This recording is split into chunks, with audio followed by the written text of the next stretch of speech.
चलिए, Walt Whitman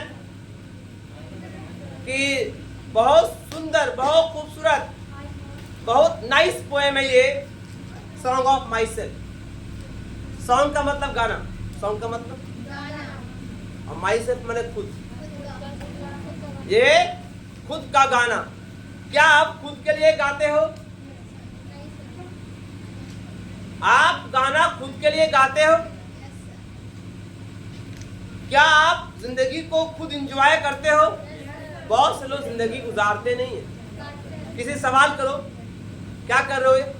बोले जिंदगी बीत रही है, जिंदगी गुजर रही है। हम लोगों को जिंदगी बीतनी नहीं चाहिए, बल्कि जिंदगी गुजारनी चाहिए।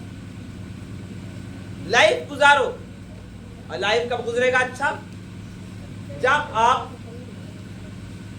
खुश रहोगे, जब आप खुश रहोगे। तो एक पोएम है, पोएम का जो पहला लाइन है, पहला लाइन है, I celebrate myself, I celebrate myself, I teach, I sing myself. मैं अपने आप को सेलिब्रेट करता हूं, मैं खुद को खुश रखता हूं, मैं खुद के लिए गाता हूं। What I assume, you shall assume। जो मैं सोचता हूं तुम भी वैसी करो। मतलब क्या? जिंदगी में, जिंदगी जीने का नाम है, जिंदगी बिताने का नाम नहीं है। आज दुनिया में बहुत सारे बंधन है, आज बंधन के कारण हम लोग परेशान हैं। बहुत सारे फाउंडेशन है, लालच है, ये है, दुश्मनी है, उससे दुश्मनी, उससे दुश्मनी, कभी धर्म के नाम पे, कभी जात के नाम पे, अमीरी गरीबी के नाम पे, बहुत सारे बंधन है। कभी कहते हैं, राइटर कहते हैं, अपने आप को सेलिब्रेट करो, अपने आप को रिजॉइस करो, अपने आप को खुश करो। You make happy yourself. क्या खुद को हैप्पी करते हो? क्या खुद को खुश करते हो? खुद को खुश कैसे करते हो? खुद से गा कर, खुद को गा कर, है ना? आप बहुत से आदमी को देखते हो, नहाते में गाना गाता है, कपड़ा पहन रहा गा रहा है, और खाना खा रहा है तो हिलते हुए जा रहा है, पूरा मस्ती से दम, है ना? रास्ते में चल रहा है तो हिलते हुए जा रहा है, पूरा मस्ती से गा रहा। क्या कर रहा हो? वो लाइफ को एंजॉय कर रहा है। वो रियल आदमी खुश वही है। हाँ सर, रियली में वो खुश है ना? ऐसे जिंदगी में खुशी किसी को नहीं है। सभी लोग, दुनिया में जो भी लोग हैं ऐसे, उनसे पूछो क्या तुम खुश हो? No, I am not happy, I am not happy, यही सवाल होता है। एक राजा था, राजा ने सर्वे कराया पूरे अपने राज्य में, अपने सिपाहियों को भेजा कि जाओ पता लगाओ कि मेरे राज्य में कौन कौन खुश है, और जो नाखुश है उसका हम खुशी उसको दिलाएंगे। ठीक है? तो हर घर में गया तो कोई बोल रहा है मैं अपनी पत्नी से परेशान हूँ, कोई बोल रहा है मैं अपने बेटे से परेशान हूँ, कोई बोला अपने बहू से परेशान हूँ, कोई बोला अमीरी गरीबी से परेशान हूँ। सब अपने अपने कुछ न कुछ काउज बताया परेशानी का, उदासी का। सारे सिपाही पूरे राज्य में घूम गया, एक भी खुश आदमी नहीं मिला, एक भी हैप्पी आदमी नहीं मिला, एक भी हैप्पी आदमी। सारे सिपाही लौट रहे थे बेचारे उदास के, राजा का दरबार, राजा का राज, और कोई खुश नहीं। कितना बड़ा बुरी बात है, कितनी बुरी बात है। तो लौट रहा, तो लौटते बाद देखा कि एक पेड़ है, पेड़ के नीचे एक फटा पुराना कपड़ा, चिथड़ा कपड़ा पहने हुए एक आदमी लटा हुआ। बोला ये लास्ट आदमी से पूछ लेते, आर यू हैप्पी? तो सवाल किया तुम क्या खुश? बोला बहुत खुश है। बोला ना हमको ना आगे नाथ, ना पीछे पगा, बीच सड़क पर लोटे गधा, ना हमारा माँ बाप, ना भाई बहन, कोई नहीं दुनिया में। जो मिलता है खा लेते हैं, नहीं मिलता है फिर भी खुश है, नहीं मिलता है भूखे सो जाते हैं, क्योंकि हम जानते हैं कि मेरी दुनिया में कोई है ही नहीं। कोई दे दिया तो खा लिया, कोई दे दिया तो पहन लिया।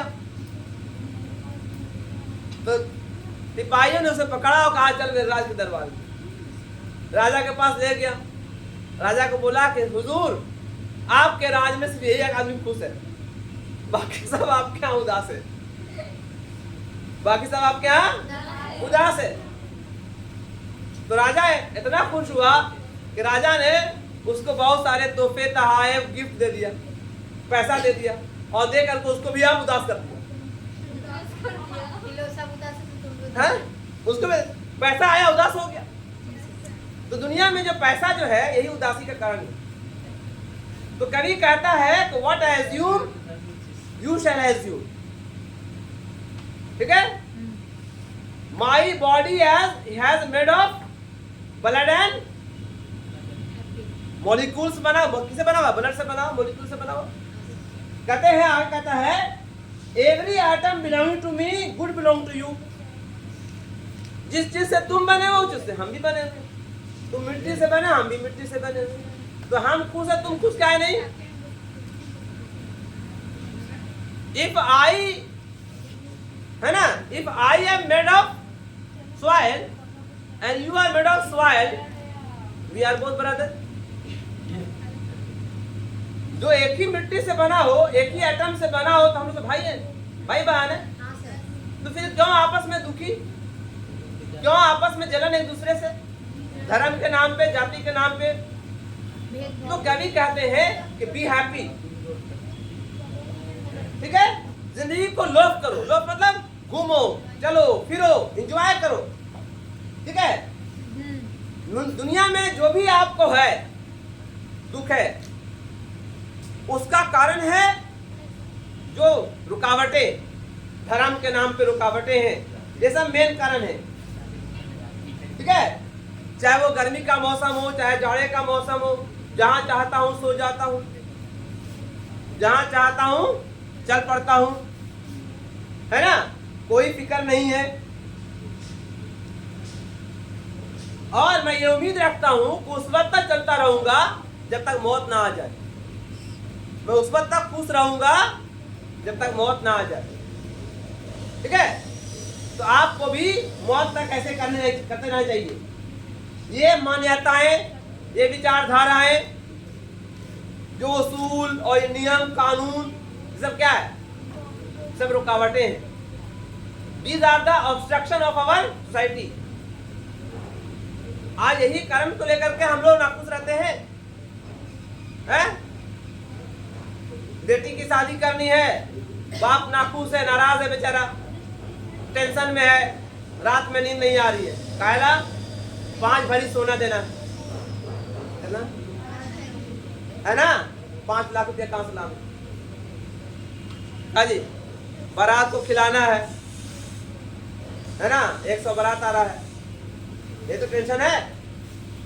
अगर दुनिया में ये मान्यताएं ना हो, सिंपल सी शादी होती, कहता 5 रुपए में शादी होती है। हाँ, होती है, एक सिंदूर। ठीक है, अगर हिंदू है तो, और मुसलमान है तो क्या हुआ? निकाब पढ़ ले, निकाब पढ़ने वाला निकाब पढ़ा दिया, चॉकलेट खिला दिया, आधा हो गया। नहीं, फ्री में होता है, वो तो फालतू में ले रहा है।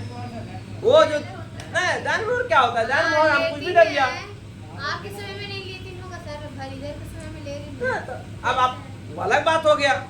अब आप लोग ऐसा मना ही दिया तो कि 20 जोड़ा दुल्हन को जाएगा, 50 जोड़ा उसका आएगा, 10 जोड़ा उसका आएगा, हैं? और जूती चाहिए 10 ठो, तब फलाने ठिकाने, हैं? ए शांत रहो, फालतू का ये सब बात कितना मन लगता है? पढ़ाई में मन नहीं लगता है? बकलोली बुढ़िया दादी बनी हुई है, हैं? ये हमारा समाज का अपना बनाया हुआ रीति रिवाज। ये नहीं है दुनिया में। ये ऑब्स्ट्रक्शन, रुकावटें, यही रुकावटें हमें तकलीफ दे रही हैं, यही रुकावटें हमें जीने नहीं दे रही हैं, है ना? जिंदगी क्या है? ये जिंदगी जो है एक ऐसा बंदरगाह है, एक ऐसा हार्बर है जहाँ पे गुड भी आएगा, बैड भी आएगा। अच्छाई भी आएगा, कभी खुशी कभी गम भी होगा, दोनों का वैसा ही एंजॉय कीजिए, है ना। दोनों को एक कविता है जीवन का झरना, जीवन का तो झरना आप देखे होंगे जो पहाड़ से गिरता है तो झरने के दो किनारे होते हैं, दो किनारे होते हैं। अगर झरने में किनारा नहीं हो तो झरना कहलाएगा वो? नदी में किनारा नहीं हो तो नदी कहलाएगा वो? नदी का पानी रहेगा? तो जीवन एक झरना है, जीवन तालाब नहीं है। तालाब उसको बोलते हैं जहाँ पानी एक जगह जमा रहता है, और जहाँ पानी एक जगह जमा का होगा वो गंदा हो जाएगा, नहीं हो गया। तालाब में पानी कैसा होता है? पीने के लायक रहता है, लेकिन नदी का पानी आप पी सकते हैं, पाक है। नदी के पानी में आप नहा सकते हैं, नदी के पानी में कपड़ा धो सकते हैं, पवित्र है। इस्लाम धर्म में कहा गया है बहता पानी पाक है, बहता पानी पाक है, ठीक है। ये नियत मत रखो कि कोई गंदा कर दिया होगा, कोई लैट्रिन कर दिया होगा, लैट्रिन ये सब मत सोचिए। इस्लाम में जो कहा गया गंदा के बहता पानी पाक है तो पाक है, उससे आप नहा सकते हैं, आप पवित्र हो जाइएगा, ठीक है। तो नदी का दो किनारा होता है, अगर नदी का दो किनारा नहीं रहे तो नदी रहेगी? वैसे जीवन के दो किनारे हैं, दुख और सुख, है ना। और ये आता जाता रहेगा, कभी दुख होगा कभी सुख होगा, कभी दुख होगा कभी सुख होगा, है ना। ऐसा में आप खाना खाते हो, खाने में खट्टा मीठा दोनों होता है। अगर खूब तीता रहे तो क्या करते हो? थोड़ा मीठा ले लेते हैं, चीनी नहीं मीठा है तो चीनी ले लेते हैं, है ना। या खूब मीठा अगर खा रहे हैं, लगातार मीठा खा रहे हैं, दिल करता थोड़ा तीता खाते, थोड़ा अचार ले लिया, है ना, थोड़ा कुचला बना लिया। तो जीवन में जैसे रंगीनियां होती हैं, जैसे खट्टा मीठा दोनों है, वैसे जीवन में दुख और सुख दोनों है। ये दुनिया जिंदगी जो है एक हार्बर, एक बंदरगाह है जहाँ पे दुख और सुख दोनों आते हैं। ये दोनों को जियो, दोनों को जियो, है ना। क्योंकि हर दुख के बाद एक सुख आता है, हर एक सुख के बाद एक दुख आता है ना। तभी आप अपने जीवन को स्वस्थ जीवन, हेल्दी जीवन गुजार सकते हैं। वरना जिंदगी में तुम्हारा अंग्रेजी नहीं है, ऐसे अंग्रेजी पढ़ाई हो रही है, हैं? नहीं पढ़ जाओगे तलहंडे घाट, नाम सुना है? तलहंडे घाट देखा है? फल्गु नदी किनारे तलहंडे घाट बना है, अब तक लाखों लोग जा चुके हैं उसके अंदर, नहीं तलहंडे घाट। जितने लोग फेल हुए हैं सब तलहंडे घाट, समझे? तो नहीं पढ़ो तो यही हाल होगा। सुनो पहले हम क्या बता रहे हैं, सुनाया? क्लियर हुआ? क्या क्लियर हुआ? कि जिंदगी में दुख और सुख। तो कवि क्या कह रहा है यहाँ पर सॉन्ग ऑफ माइसेल्फ में, क्या कह रहे हैं? व्हाट इट मैन, जिंदगी को जियो, एंजॉय करो, है ना। चूंकि जीवन में दुख और सुख दोनों आते रहेंगे, उसको एंजॉय कीजिए, दुख को भी एंजॉय कीजिए, सुख को एंजॉय कीजिएगा। जब दुख को एंजॉय कीजिएगा तो सुख ज्यादा मजेदार रहेगा, सुख ज्यादा मजेदार रहेगा। ऐसे में क्लियर? इसमें एक कहानी है, लेकिन कहानी कहने का नहीं, वीडियो में नहीं कहेंगे, इसके बाद जब वीडियो बंद कर तब कहानी कहेंगे आप लोग। क्या आदमी जब दुख के बाद जो है जब सुख आता है तो उस सुख की जिंदगी को अच्छा लगता है ना। जब बहुत तीता चीज खा लिया, तब तीता लग रहा है, तितकी मिर्ची चला गया और लग रहा है क्या करे, तो कोई अगर मीठा आ जाता है तो उसमें आराम लगता है, मजा आता नहीं आता है। वैसी जिंदगी में अगर बहुत दुख है तो सुख आता है, ज्यादा मजेदार होता है ना। तो दुख और सुख जो है एक दूसरे के हिस्से हैं, है ना। बिना दुख के बिना सुख नहीं आता, बिना सुख के बिना दुख नहीं आता। ये जिंदगी में ही बताया गया सॉन्ग ऑफ माइसेल्फ के अंदर। इस पोएम का समराइज हम अगले पार्ट में दिखवा देंगे आप लोगों को, है ना। चलिए ये वीडियो यहीं पर अंत करते हैं। ये बहुत सुंदर पोएम है, बहुत खूबसूरत पोएम है। इस पोएम से हमें सबक मिलती है, ये सीख मिलती है कि we should enjoy our life, हम अपने जीवन को एंजॉय करें। और क्योंकि इंसान एंजॉय करने के लिए आया है ना, ठीक है। जीवन को गुजारो मत, जीवन को बिताओ मत, जीवन को एंजॉय करो। क्या करो? एंजॉय करो, खुशी के साथ एंजॉय करो। Thank you. छोड़ सब करेगा।